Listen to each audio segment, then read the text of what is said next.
ভাই দেখো ঠাকুর কাটতেছে হাতটা দেখা হেলাই। আচ্ছা দেখা তো। ঠাকুর সব আমার হাতটা এলো দেখছে। তোমার নাম কি বাবা? আমার নাম তো সাবি। তোমার নাম সাবি না?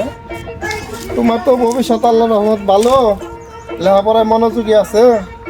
তোমার একটা ফাড়া আছে সামনে, কি ভাড়া?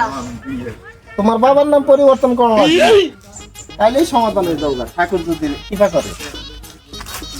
ওইটা ঠাকুর না? এই ঠাকুর মশাই না হইন শুনুন। ও দাদা, ঠাকুর মশাই আমার আটটা দেখেন।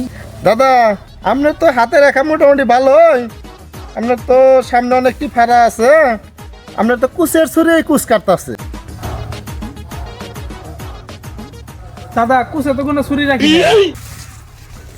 ঠাকুর মশাই আমি নাচে আপনার দেখি চালা কি হয়েছে? বয়স কত? 6 মাস হয়েছে। ও তো ছোট মানুষ, ওর তো হাতে রেখাই উঠে নাই। পরবর্তীতে আবার আসমু দেখাইন।